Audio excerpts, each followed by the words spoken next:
Welcome to another episode of Systematic Geekology. This is a space where we seek to create and cultivate healthy conversations between those things we geek out on and the philosophical and theological questions that often arise out of our fandoms. Like, what does it mean to be human? What makes a hero? What makes a villain? How do the stories and narratives we geek out on shape how we live in the world? We are your priest to the geeks.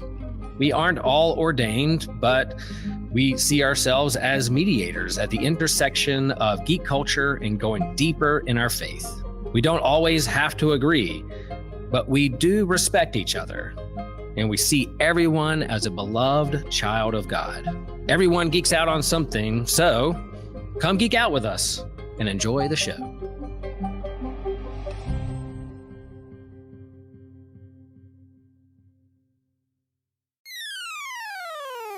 You're listening to an Anazao Ministries podcast.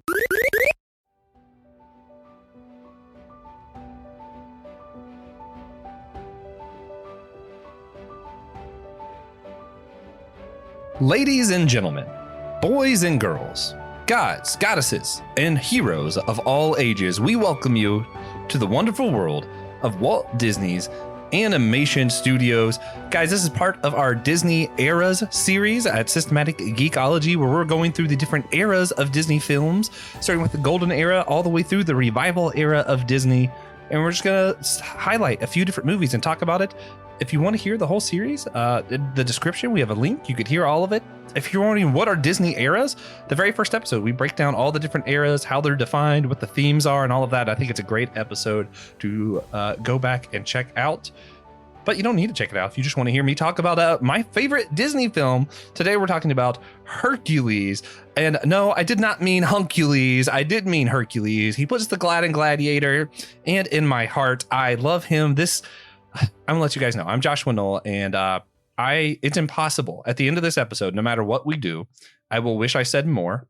I will think of some funny thing that happened in the movie that I didn't say, and there's no way that I'm going to leave this feeling like I said everything that needs to be said about the greatness of Hercules. But luckily, I do have some help. I have the greatest co-host who's part of the conspiracy against me, the one and only Elizabeth Pangalangan Clyde. How's it going, Pang? Hi, it's going pretty well. Can't complain. Yeah. I think if I remember right, Mulan is your favorite. We're doing that movie next in this series. Yeah, I mean, you have to. Got to stay with my Chinese roots. Where does Hercules sit? Where does Hercules sit for you? Is it near the top? Hercules sits definitely top 5. So I feel like it's okay for your top 2, kind of like the shift in order, depending on the season. You know what I mean? Yeah, but for sure. Hercules will always be top 5. For sure. So with that, one of the things I've been geeking out on, I'm going to keep this whole episode just going to be just totally on point. One of the things I've been geeking out on is they recently wrapped up the Hades comic book series. And yes, that's Hades from the Hercules movies. He had a series on, I think it was Image Comics that they did. And it was, he was putting together a heist with Icarus and some of the other ones. I'm sure I'll mention the comic more later on. It was a really fun comic book. It was just fun revisiting the world of Hercules and seeing Hades and getting to root for him, because there wasn't really a true protagonist of the series. So you're just getting to root for Hades and laugh at his jokes. It's a good time. Anyway, with that, Pang, what have you been geeking out on? So I discovered another romance anime. Shocker, everyone. I'm so on brand. It's the longest anime title I think I've ever decided to commit to. It's called The Seventh Time Loop. The villainess enjoys a carefree life married to her worst enemy. Oh, you actually meant title. I thought you meant like going on the long. No, they're like, longer it's than One Piece? the freaking longest title ever. And I'm like, wow. So pretty much she keeps on getting reincarnated and she keeps on dying. So this is her 7th time trying out her life, trying not to die. And it's so cool because she's learning different. Like one time she was a merchant, one time she was this one. So she keeps on, like, every time she relives her life, she gets the skills from her past life. So she's impressive. All right. Yeah. Go watch it. So, sorry, I don't have anything to add to that. I don't watch enough anime to comment. But I mean, you can appreciate trying to relive your life with different skills and different pathways. That's fun. Yes. Yeah. No, that is. Yeah. Sounds fun. If I were into that, that would be fun. If we believed in reincarnation, it would be great. Yeah. Well, guys, if you're listening on Spotify or Apple Podcasts, drop a rate and review down below. If you're on the internet, take some extra time. It really helps us if you go to Podchaser to leave a review. It really helps other people find the show. So we do appreciate that. Do want to shout out one of our supporters of the show, Daniel Sigmund. Thank you so much for making this possible. If you want your own shout out, you can support the show on Captivate, Patreon, or Apple Podcast. I believe Daniel is a patron, so big shout out to you, Daniel. Thank you so much for your time, your support, and your money. Guys, this is the second film we've done in the Renaissance era of Disney animation. So if you want to catch up on the whole playlist again, remember there's that link down below. The first film we did in the Renaissance era was also with Pang, and we talked about Lion King. So if you want to hear our reviews of Lion King. Am I in all those eras, I think? Yeah, all of the Renaissance era. Yes. Yeah, all of like the 90s Disney. As we should. Elizabeth is here. Yeah. Because I am a 90s baby. So with that, without further ado, guys, I'm so excited. We're going to talk about Disney's Hercules. God, what is this movie? This I can't put it in words. This movie, a masterpiece. It's just like the music is still one of my favorite. It was so ahead of its time musically wise as well. And then just the hilariousness of it. Like my favorite part will always be him wearing the shoes and like them having merch. Because back in that time era, it's just there's no way. You know what I mean? Like it's so far out there. It's hilarious. Yeah, I think a lot of people might not realize this is Disney's first comedy. They had movies with comedy in it, but they were, fantasy dramas. You think about your princess films. You had scary movies. You had, I don't know what Hunchback of Notre Dame was, but this was the first one that was straight up meant to be a satire comedy. And it was funny from beginning to end. It was hilarious. It is the story. It's not truly the story. It's nothing like the story of Hercules from the Greek myths at all. But they're pulling the characters from Greek mythology. And we're discussing Zeus, the son of Zeus, who loses his godship. And then how does he become a god again and discover what it means to be a hero? Growing up life thinking he was a normal person up until about his teen years, halfway through the movie. And he realizes he is the son of a god and has to earn his way back. And what does that journey look like? How does he get there?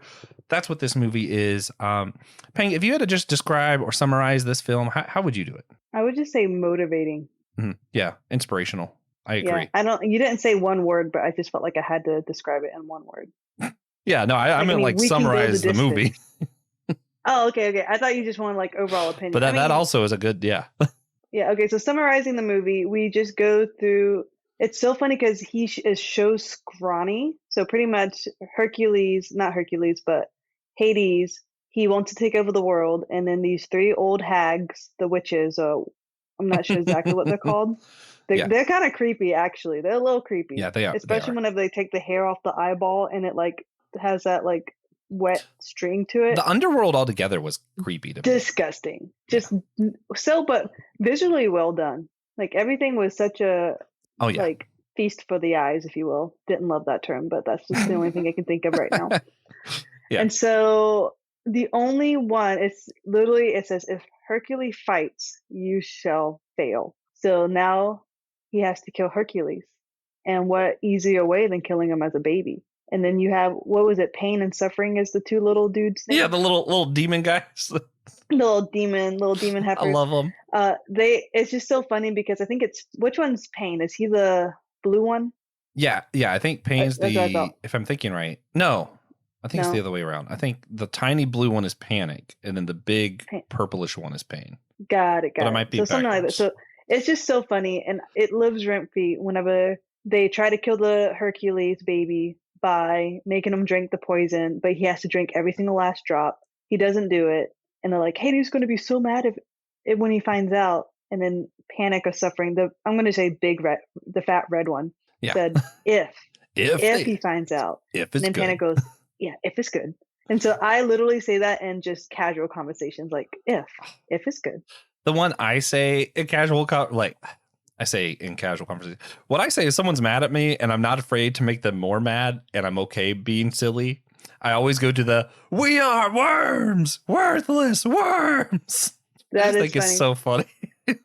I think one of the most underrated jokes at the beginning is when the Cupid dude is like, "I haven't seen this much love since Narcisse discovered himself," and it's just like him looking in a mirror.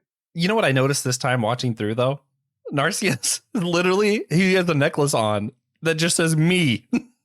Oh yeah, I didn't I was like, that is I hilarious. didn't notice that. It's like just those little jabs that makes it so fun. Oh man. Yeah. Yeah. Man, it such a good movie. And then the Titans come back. Hades waits for the stars to align, releases the Titans. He's going to take over Olympus. And what happens? Even after all of his efforts, Hercules fights, and Hades loses. But does he lose because Hercules is strong, or does he lose because Hercules discovered love? We're going to talk about that. We're going to talk about that. Yeah, we'll see. Because, well, it's interesting. This is where I want to get to later. I'll tease you guys for a later discussion. Because what you see in this movie is at one point, Hercules kind of loses because of love, right? He falls for this girl. She kind of deceives him. He gives up everything, his powers and everything for her. And he's at the bottom because he fell for love and he trusted his heart. And it's like, oh yeah, you can't really do that. But then at the end, he kind of wins because he becomes a god again. Because he jumps in after death thinking he's going to give up his own life to save that girl. And that sacrifice somehow made him a hero and he became a god. So at one point in the movie, he loses because of love. And then at another point, he becomes a god because of love. Spoilers. Yeah, kind of If interesting. you haven't seen it, you've had literally like 30 years. I was going to say, this whole thing is just a spoiler. If you're here, you know. If you don't know, you're 30 years too late. Yeah, yeah. Anyway, one of the reasons this film is actually pretty important to Disney history. So this was right after, I'm trying to think what the two before. I know it was right after Hunchback of Notre Dame. There was one before that, but this was the third time in a row. And for you who don't know, it's a big deal for Disney when they're not the top of the box office. Third time in a row, they weren't the top. Hercules did not do as good as they expected. Hunchback of Notre Dame didn't do as good as they expected. Whatever movie happened before that I can't remember also did not do as good as they expected because they expect their movies to be the top. Now, mind you, it still made like 100 million or something, which at the time was crazy. So it's not like they were going broke. They weren't hurting for money. Yeah, they weren't hurting, but they were upset. And the term was being thrown around that people were feeling Disney fatigue. And that's where this movie, it was a slow burn, but it really kind of brought him back. Because once people took the time to go back and see it, once it came out on VHS, Disney kind of made it back to the top again. Once you get to like Tarzan, Mulan, and all that.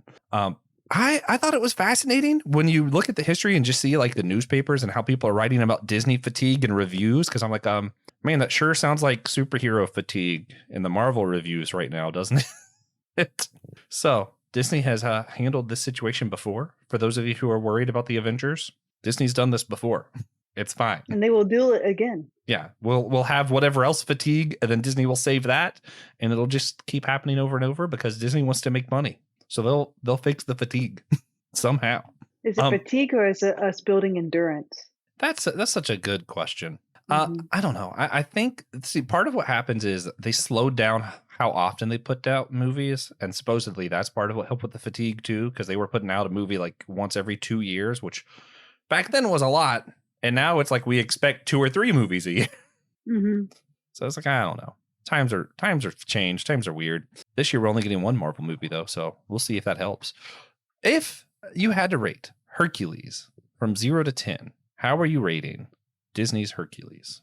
I mean, I would probably do a 9.5, like even a 9.8. Yeah, that's fair. I told you guys early on when we did the Jungle Book and we're talking about the silver era of Disney films, I let you know then that there's only 2 Disney films I'm giving a 10 out of 10. Jungle Book, because even though it's not one of my favorites, I think it's just, if you're just analyzing it as a movie, it's perfect. It is fantastic. There isn't really anything that they could do better. Hercules, it's because it's my favorite. Like, there isn't a movie, and this isn't my favorite movie, but there is no movie that I could watch and then be like, yeah, man, Hercules doesn't compare. Like, I can watch Star Wars A New Hope and then still be like, yeah, I love Hercules almost as much as this. Like, it's not like it doesn't compare to any other movie. Like, to me, this is the cream of the crop. This is why I like movies. You know, it makes me laugh. It makes me feel inspired. It goes through the whole emotional roller coaster. It really draws you in with the animation. I think it's fantastic. So it's 10 out of 10 for me. I love Hercules. I know the words to every single song. I can quote all of them. I have this is fun. I actually have a playlist. So 3 different playlists for when I get sleepy. One is pop rocks, and it's like pop and rock. And then you have super pop rocks, which is a little bit more intense. And then I have like don't break unless it's an emergency playlist. And it's all Disney songs, and it's like there's 20 different copies of Zero to Hero on there. Because I will go from like falling asleep to bless my soul, heart was on a roll in a heartbeat. Like it takes no time at all. I love that song. That's what gives a movie a super high rating for me when it comes to the Disney category, at least, is if I sing along, because this is one of my favorite movies to sing along to. And every single song is great. Like there's no song that I'm like, okay, let's skip this. It's like, no, you have to listen to every single song. And I just love the addition of the muses, like kind of narrating and singing throughout the back. I said it before, I'll say it again. They were supposed to be the Spice Girls. Mm-hmm. Like, well, maybe not supposed to. They were going to be the Spice Girls were very heavily considered. Mm-hmm. But I'm so thankful they're not. Yeah, and so too. It's just fun because you have the nostalgia of kind of the gospel era, like feeling whenever they sing. And so it kind of just fits that motif, if you will. Oh yeah, I love the gospel truth. Literally, the whole movie from "You Go Girls" all the way to the end of "A Star Is Born." Like I could get it to all of the songs. Like I think they're all fantastic, and it's just hard to sit still while watching this movie. Most movies, even like my favorite movies, I can like read a book or something while it's on, and I can just do 2 things at once. Nah, this is on. It's fully engaged. Like I just can't do anything else. And it's because of the songs. The muses, since you mentioned them, were actually the first, I don't know if anyone realizes, the first true women of color or like black women characters, because you had Jasmine before this. But all the black characters before this in Disney were all just kind of like either background characters or only given like one line. But for this, the muses have like their own like actual part. So that's another kind of part of Disney history, is just how these characters were incorporated.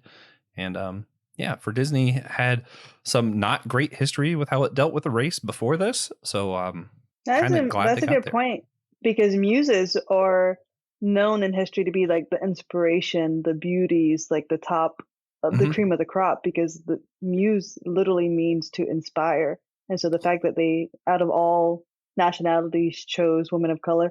Now, I always thought they were darker skinned almost because of Egyptians, because Africa, a lot of Egyptians do look black. So to me, I never questioned why they were the color they were. So that's but interesting to point out that they were the first spotlighted. Yeah, and I think if it would have been the Spice Girls, we might not have had that. So that would have been kind of sad. Because I mean, the fact is, your voice, they have different voices. You can tell between a black gospel singer. I mean, sometimes you can't.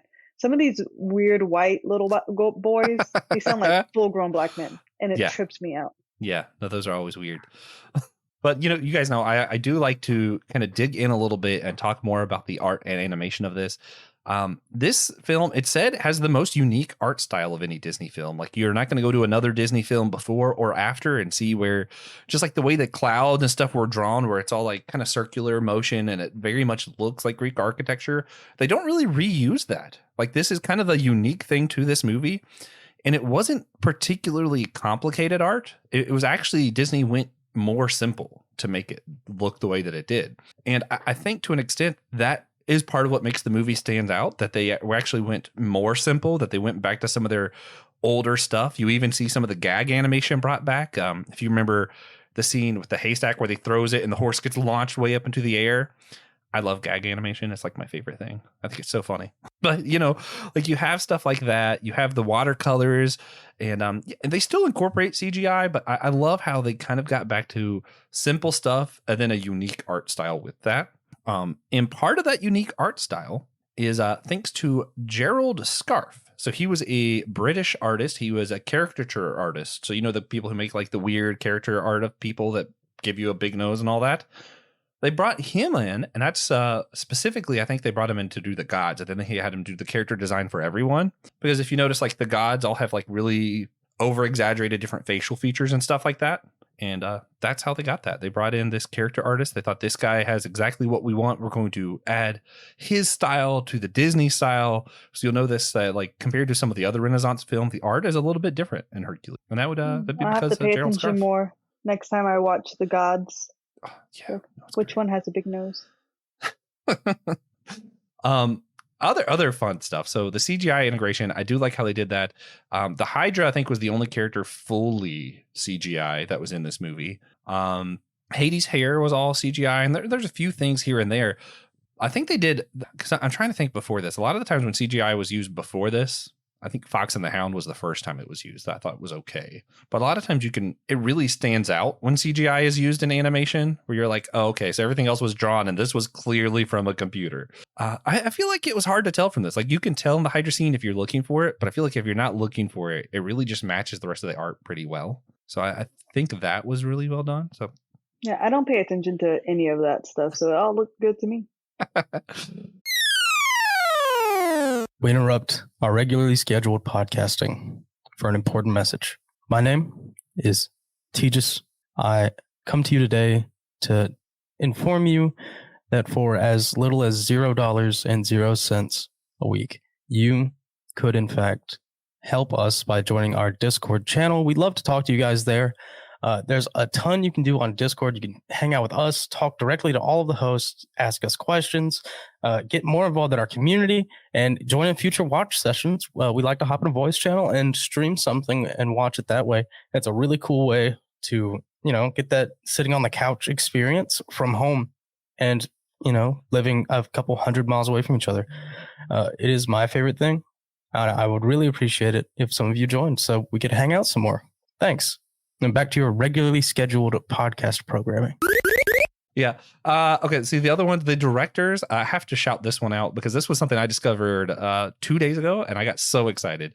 Ron Clements and John Musker. If you heard those names before, because when we did The Great Mouse Detective, the last film of the dark ages of Disney, we talked about how it was the last film that had any of Disney's 9 old men. So the original people that started Disney.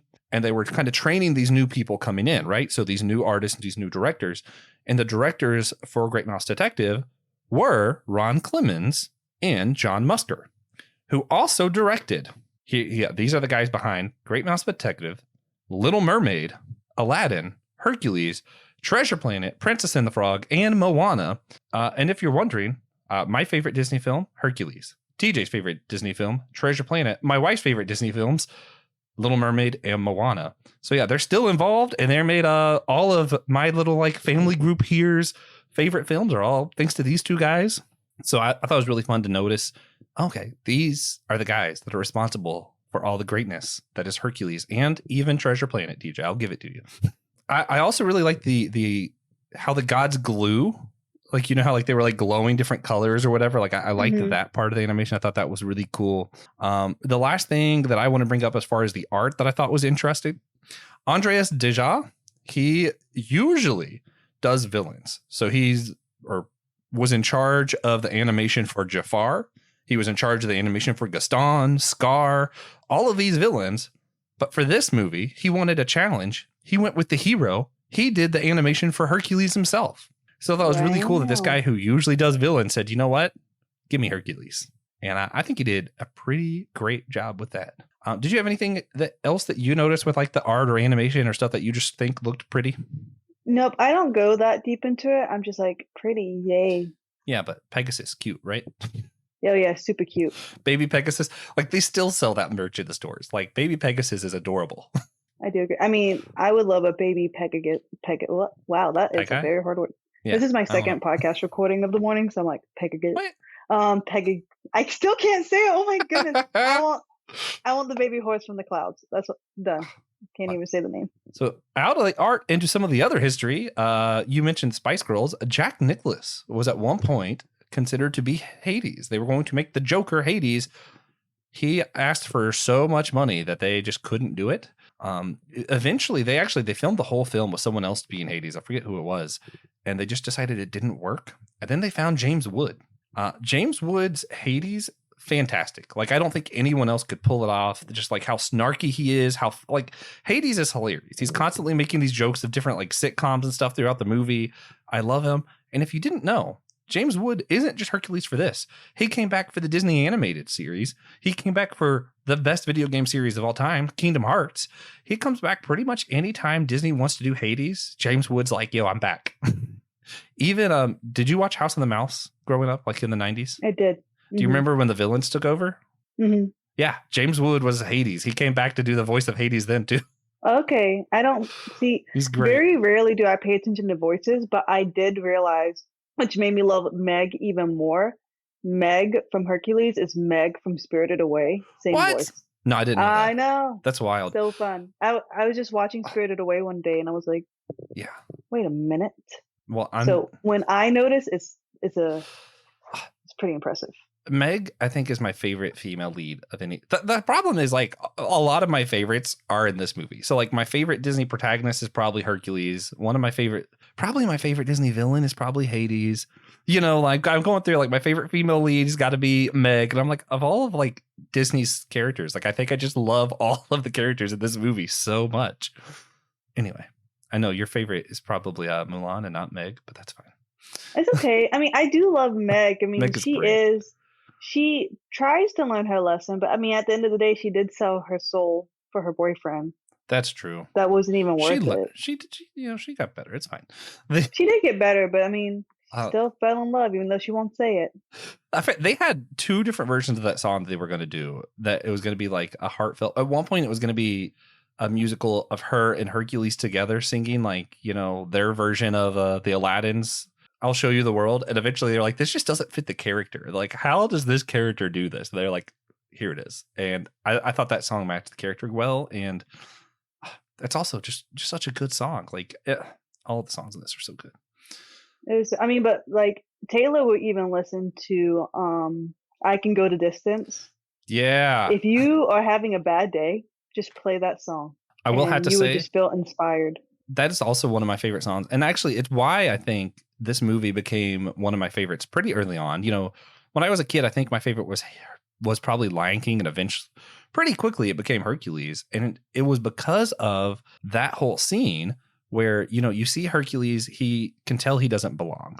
And he's picked on from the other kids, all this other stuff. And then he finds out that he actually belongs somewhere else. And he's trying to discover who he really is and feeling like he's a nobody, realizing that he can be someone. And he sings that song, I Can Go the Distance. And for me, that hit all the buttons for me. Like, I've always felt out of place where I'm at. So I was able to relate to Hercules. And then just seeing him be able to be something more was really inspirational for me. So yeah, I always love that. Also, I think we all want Hercules' workout plan. Yeah. I need that workout plan, Phil. Come on. Like, geez. You know, they're doing the live action Hercules remake, and they asked Demi Lovato, they asked him if he's going to be back, and he's like, yeah. They're like, oh, really? So you're going to be Phil, right? And he's like, no, I'm going to be Hercules. And he started like posing. That's really funny. I love him. Oh God, he is so funny. I wonder how they would do the scrawny to muscle. That would have to be like a really great muscle suit. I mean, they did Chris Evans pulled it off with the Captain America movies. True, but I mean, like, there's a lot of CGI. Yeah, that's true. We'll see. I don't know. We'll hold our breath and Yeah. Hope for the best. Yeah, they'll figure it out. So some of the puns are some of the best parts of this. You mentioned the air hercs. I mentioned the necklace that just says me that Narcissus is wearing. I also love that instead of calling it Athens, the Big Apple, it's the Big Olive. I thought that was hilarious. All the sitcom references.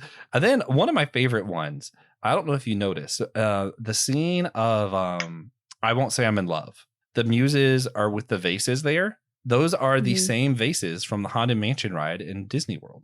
Yeah, I wouldn't have noticed that. That was so cool to me. Like, when I saw it, I was like, oh, that is so cool. Like, I love that. I love anytime they do like little just like cameos, plugs, stuff like that in there. All fun stuff. Okay. All of the history and art stuff behind that. Pang's like, hey, just get to the other stuff. I want to talk about just the fun stuff. I'm trying to think. Wasn't Scar as a rug? Yeah, that's right. Scar was also. Yeah, I pay a little attention to that. Yeah, I also thought that was pretty funny, since the animator they have Scar's thing on Hercules, but the animator who was in charge of Hercules animation is the one who did Scar's animation originally. So I always thought that was kind of. He just wanted to double dip a little. That's okay. He's like, let me just show off. You just show it off. It's fine. So one thing we like to do with these episodes is to discuss our favorite scene, favorite song, and favorite character of the movie. I will let you guys know this is going to be the hardest one for me yet, because I kind of want to pick all of the scenes, and whatever I pick, I'm later going to go, man, I should have picked this instead. And same thing with the song the whole and all movie. of it. Yeah. Like, let me just start.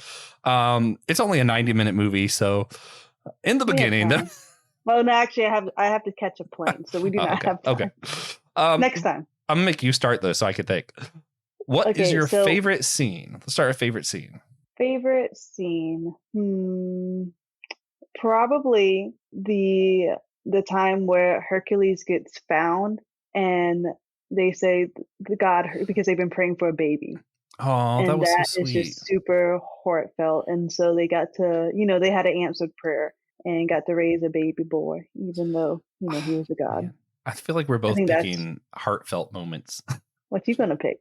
I loved when it was teenage Hercules and he feels so alone and he's like, I don't belong, and he's all upset. And his adopted dad comes to him with the medallion. And you could tell like what's going on is he's thinking, I might lose my son if I let him know who he really is. And he goes to him anyway. And he tells him what he needs to know. And he sends him off. And just kind of like one of those, like, I'm sending you off because I know you need to find yourself. And even though we love you this much, we know we have to let you go. And I'm like, it's so good. Sweet. It's so good. Yeah. Hercules' adoptive parents do not get enough recognition. Yeah. They're the real heroes. They should have become gods at the end. Yes. Okay. Favorite song. The impossible choice. Ping. Where are you going? This one. It'll have to be I Can Go the Distance. That's fair. Let me just be clear. There isn't a wrong answer here. I could like also even the beginning song is so fun. Even too. the beginning, like the gospel truth. Yeah. I am going to be stereotypical. I'm going to go Zero to Hero just because I always get it to this. There's been twice at church camp where I have gone on stage and performed the entire song for the kids, because it's one where I know I have a terrible singing voice. I know I look stupid, but I get so into it and people like laughing at me, and it's fine because I enjoy laughing at you. Yeah. That's why we started doing videos so people can point and laugh. Yeah. Yeah, man. I'm trying to think if you did that with any of our church camps back in I just remember you jumping possible. A lot. That's true. You just jumped all the time. That's true. That is true. I think when I stopped jumping is when I started putting on weight. Maybe I should. Yeah, just start that's jumping the more. Regimen. That's the routine. Keep jumping. Oh man. Okay. Favorite character in the movie Hercules. Also, I don't think there's any wrong answers. I would have to say Phil, man. That's fair. I was kind of hoping you were going to say the adopted parents. I'm like, no, Phil is so funny. Especially I do love the Phil. scene he was like, so all right, when he was going to all like the heroes of like a freaking the dang heel got him, or like I trained this one, all the isses. Yeah, all the isses. I love that. All the isses. He's so funny. Yeah, and then all of the 2 words. Okay. Yeah, I think he's just the most entertaining character, and he doesn't, once again, it's obvious to go Hercules or Meg, but Phil he's the one that made him. I'm gonna say Meg. That's Phil's boy. I'm gonna say Meg's my favorite character. Wow. It's hard because I do love every single character. And I thought you were gonna say Hades. Yeah, it's hard not to pick Hades. He stole the show. Whenever Disney has their villain nights in Magic Kingdom or the cruises, you always have Hades there because Hades is a fan favorite. I love Hades. But man, at the end of the day, for me, even though I can relate to young Hercules, he's a god. So how much I relate to him really kind of stops there. you know. But Meg, she made these terrible decisions in life. She made a literal deal with the devil and is trying. It's like she's not even trying for redemption. She's just trying to not be as bad. And for me, that like her motivation just speaks to my soul. And I'm like, yeah, I get it. And then the whole, I won't say I'm in love. I'm like, yeah, that's she's such a fun character. She's got a lot of attitude, a lot of spunk. A lot of personality, which historically before this, Disney's not done great given their female characters' personality. A lot of times your princesses are just kind of damsels in distress. And her, I'm a damsel I'm in distress. I don't want your help. I'm like, Yes. yeah. I am not Perfect. a I love damsel her. in distress. But also just when Hercules is doing that scene, he's like, my good, looks down, sir. So funny. You don't catch that when you're a kid. Oh God, it's just hilarious. The whole film is just so good. Oh, It so really is. it's yeah. And again, if you would ask me a different day, I might have told you a different scene, a different song, and a different character for my favorite. Like Mhm. they're all great. So I mentioned a few places before, but there are other places you could see characters from this film in other movies, shows, or places in the parks. Of course, there are the parades, especially if you go to Disney's Halloween. Hades has a fantastic float in the villains parade there. Pegasus merch is all over the place. Hercules himself still makes appearances in Hollywood studios. I've always miss him. Every time I go, I wait. I know what spot he comes out on, and I literally just stand there and wait. And I've never got the chance to be there. He's a pretty rare character to find, but if you are going to find him, it's going to be in Hollywood studios or in Epcot. So those are the two places that he's been found in the last few years. If you're looking for him, I mentioned House of Villains, Kingdom Hearts. There is only one Disney World that's in all three of the main entries of the Kingdom Hearts games, and that is, of course, Hercules. So it's like my favorite video game series said, you know what? We know what We're Josh going to needs. make Josh's day. We're just going to Literally. make one little boy very happy. When Kingdom Hearts 3 came out, and I had waited 14 years for this, and they were like, hey, we're only bringing 2 worlds back. And I'm like, only 2? Oh, no. Because like you got to think, like they've already done Lion King, Aladdin, Nightmare Before Christmas, all of the best. And I'm like, Mulan. They already did Mulan. And they're like, we're only going to bring 2 back. I'm like, only 2? You got to bring them all back. What are you talking about? They're like, but the 2 we're bringing back is Hercules and Pirates of the Caribbean. And I was like, it's like they just went through my brain and said, what'll make him happiest? Yes, they took only your opinion and that had to be what lifestyle happened. into consideration. I think that's just true. God said, you know what? Josh has had a rough year.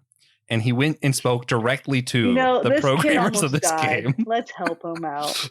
Let's make his life worth living now. Oh, man. Yeah. Yeah, that was just my gift from God, is that Kingdom Hearts 3 had Hercules and Pirates of the Caribbean. Another one of my favorite moments. So in Epcot, so Disney World's 50-year anniversary, Epcot had their special celebration of like the light show with the fireworks called Harmonious. And they did like different mashups of all of the Disney songs, right? And they would do a lot of them in like languages from where the movie's from. So you'd get like Aladdin sung partially in Arabic. You got some of the songs from Encanto sung in Spanish. Well, of course, they had to do the mashup. When we went for my anniversary with my wife, they mashed up my favorite film, Hercules, with her favorite Moana as the finale to Harmonious. And I was like, this is fantastic. Guys would be together forever. Yeah. 2 years into our marriage, we figured it out. So cute. Oh, yeah. Man. And they don't have any official rides yet. They're talking about making a villain park, and I'm sure Hades will have a ride if they do that. But you can find them all over the place. So there's no shortage of Hercules if you want more Hercules. And of course, I mentioned the Hades comic earlier. There's a few other Hercules comics you can find. All great stuff. The Hercules animated series, it's okay. It's definitely meant for a younger audience than the original movie, but still good. On the show, we like to go a little bit deeper. So I want to talk about some of the themes in this film. And first, I think it's interesting how this film very much could have been like the ego story. How Hercules got too big for his britches once he figured out he was a real hero and God, and it was all about pride. And I feel like that was there, but they didn't really lean into that. It wasn't like Hercules got consumed by his pride isn't what took him down. So I thought it was interesting that they didn't make that the theme. He did get like a little, I wouldn't say conceited, but he got a little, too full of himself. You know what I mean? Because he was like high up on endorphins and winning. I wouldn't even say entitled. He was just really like, a lot of people was pumping him up. So he felt like he was invincible, rightfully so, but not even in a jerky way where I think I'm better. He went literally from zero to hero. And I think it got a little to his head. So I think hot-headed is probably the best term for him. Yeah, like it got a little bit there, but it wasn't like the main part of the story. Like it could have just been, this was a story of how someone got too big for their britches, and that was it. But like it was there, but I don't feel like it was like a main theme. What was interesting though is like part of that, what you're getting at though, is you get to some of like celebrity worship. And I think that's even some of what they're making fun of with like the Air Hercs and all that. And like the Air Jordans, you know, how like that was so funny with the, God, it's the so funny. custom It's so drink and good. stuff. Yeah, I loved how Hades was like, I'm trying to something with the cosmos and halt the universe, and you're and the one schmuck that could get in my way, and you're taking his merchandise. And it's But just they're comfy. Talking about the slippers. yeah. And then he looks at Panic. He's like, want a drink? That's just so funny. Oh man. It really is funny. Also, did you notice that during the Hydra fight, when Hades says it's only halftime, is halfway through the movie? Oh, That's no, I would have like, never it's so noticed crazy. Like someone pointed that out to me. I was like, that is insane. that. I'm surprised like you didn't figure that out. I didn't. Someone just pointed it out and I was like, oh, that's crazy. Was it TJ? I don't remember. I might have just saw it on the internet.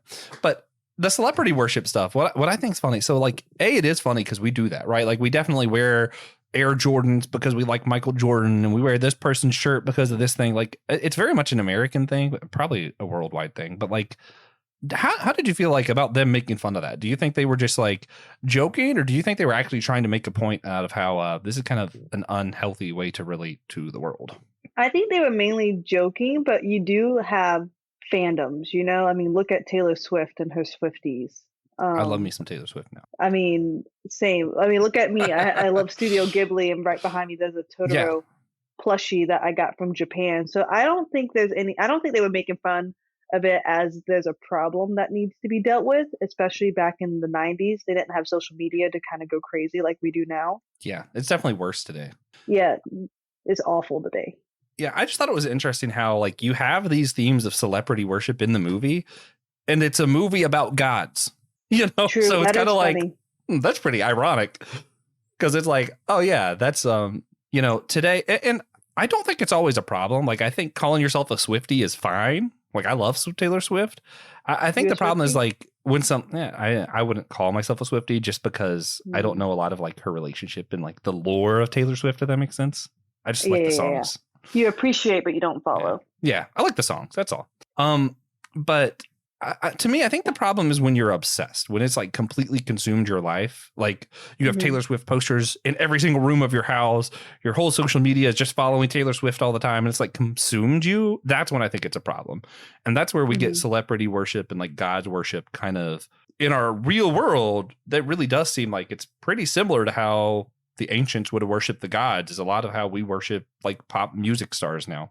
Yeah, because I mean, you can go with where your time is technically where your worship is.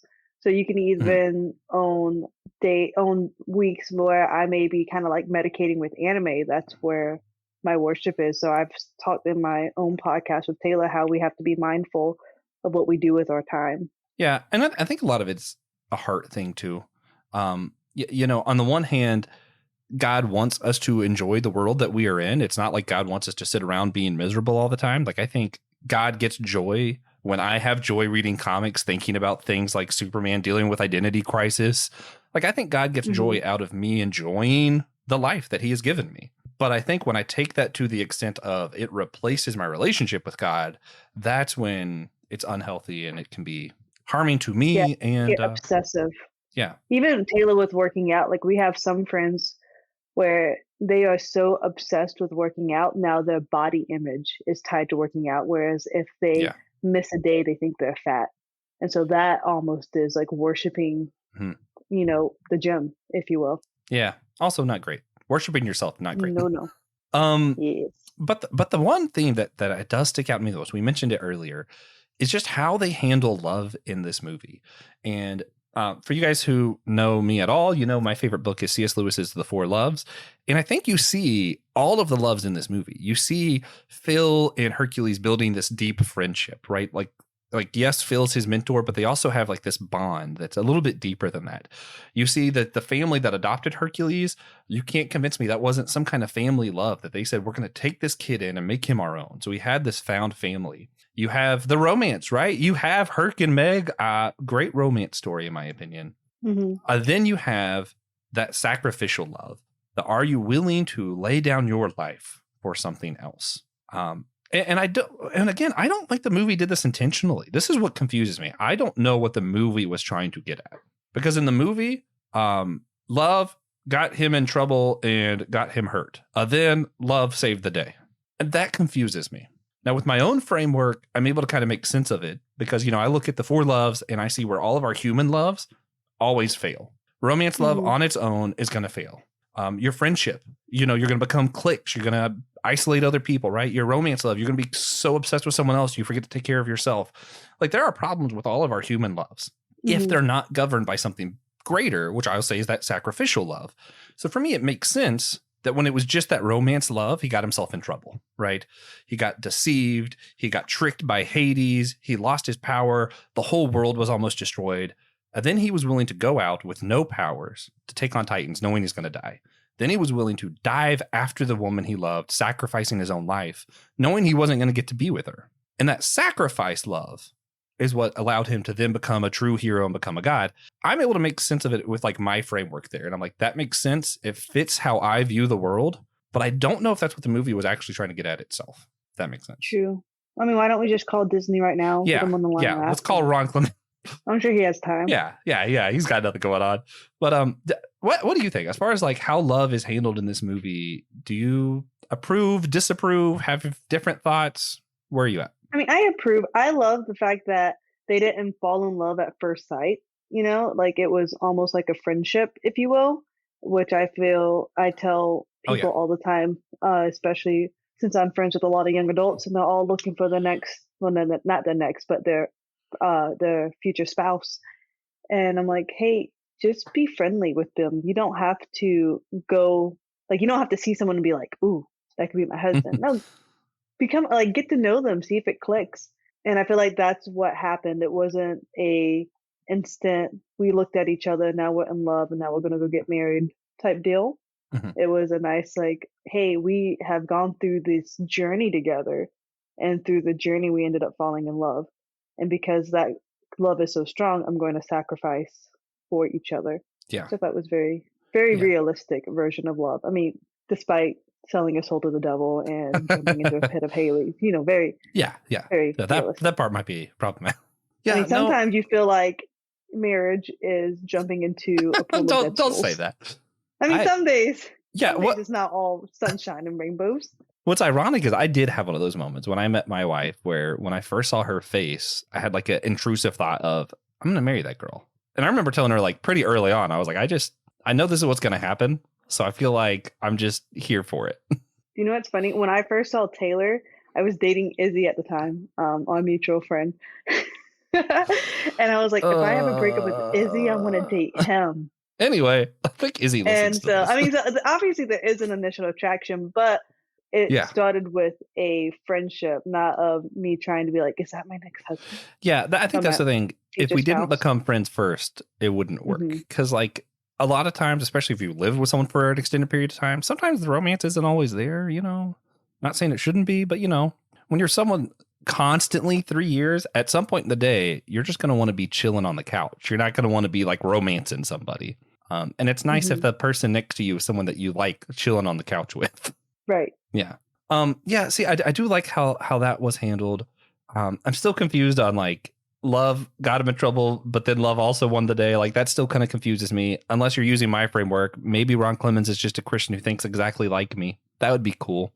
But I liked how, to me, the bigger sacrifice wasn't that he was willing to give up his life, but rather he was willing to give up being a god to spend his life with her. So it wasn't just that he was willing to die, but it's that he was willing to live with her. And I think a lot of times what's weird is, especially in like the Baptist Pentecostal circles of Christianity, we're always taught like, be willing to sacrifice, be willing to sacrifice. And sometimes we forget you have to be willing to live for something too, not just die for something. So I like that was also part of it. There is only one problem I have with this movie. Oh. That's part of the deal with the devil thing. And this is like the most like minor stupid thing. The final showdown with Hercules and Hades.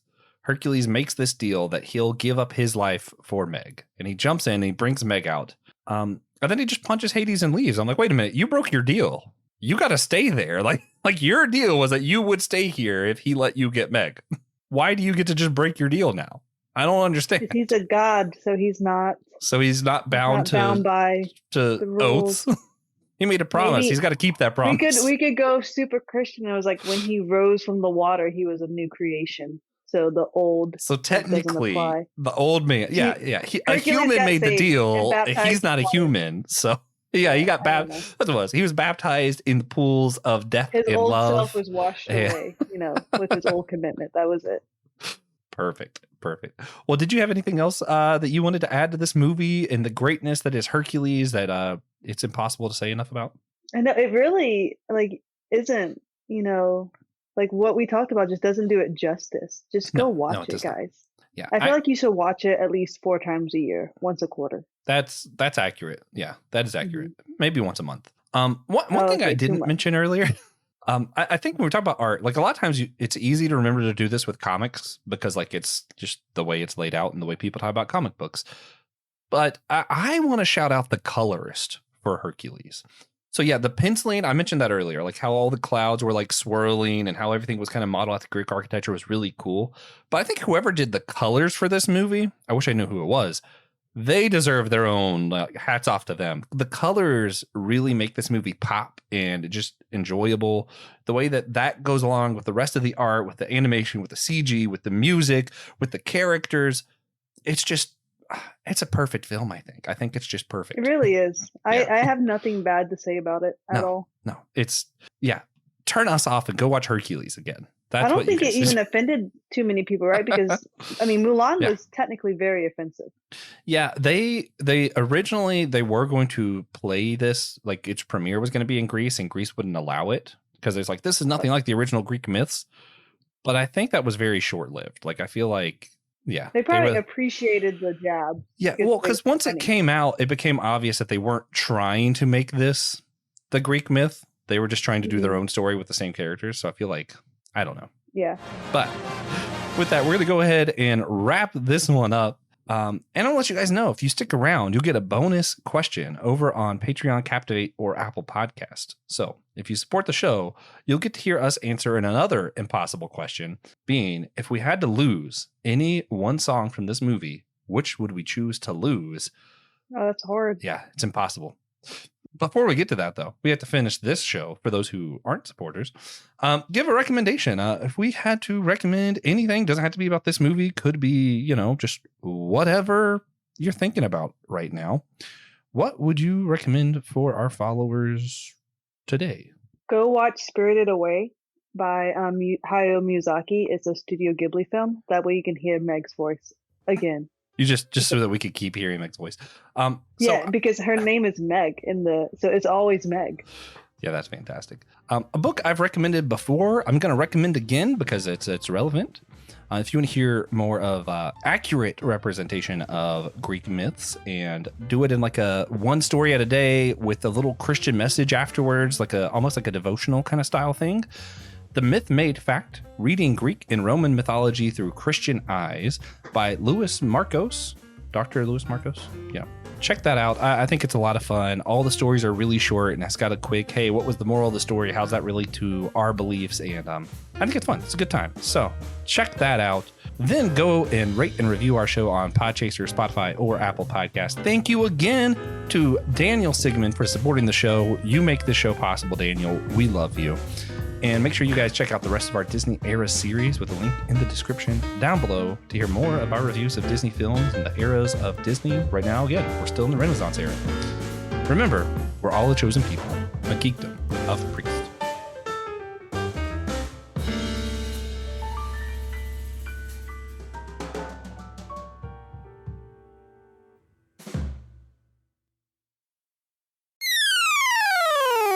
Hello, friends. Are you enjoying what you're hearing from Systematic Ecology today in your earbuds, or whether it's on YouTube, or whether you're in traffic, or whether you're at work? Well, there's another way that you can stay engaged with us at Systematic Ecology, and that's on our Instagram account. Yes, hop over to Instagram, follow.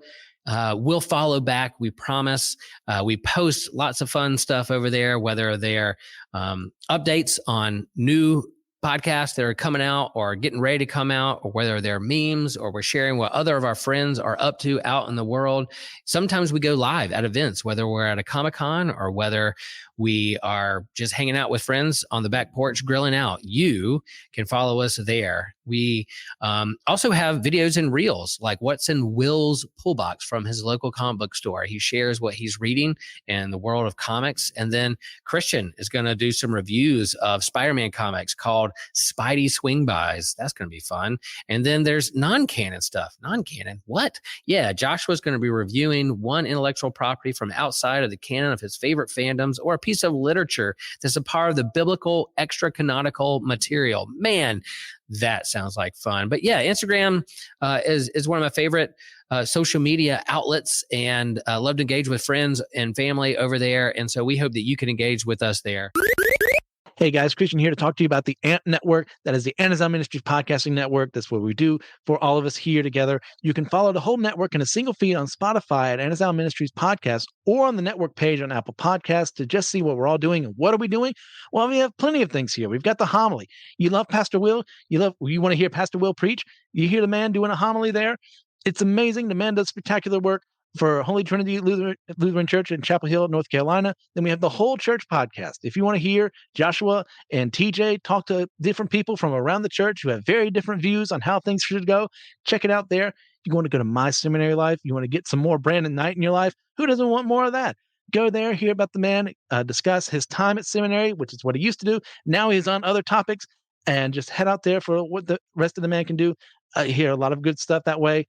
Now you can head over to Let Nothing Move You. That's my podcast where I go through the Bible chapter by chapter, verse by verse. I started with Luke, then I went to Romans. Now I'm in Genesis, and I'm moving on from there. It's a good time if you want to hear how I view the Bible, how things should go there. You can do that. You can go to Dummy for Theology, where you can hear Joshua Noel discuss the various theological topics that he has there in an attempt to show every side of the big discussions, leaving you with more questions and answers. If that infuriates you like me, but you still want to listen, head out that way. You can go to the Bible After Hours. We have the foul-mouthed preacher there, and he's going to deliver things that are not ready for every ear to hear, but sometimes you need someone to be a little filthy out there, just to give a more progressive view of the church, to challenge the status quo of what is happening here. Do you agree with him? Do you not like him? How are you going to know if you don't listen to him?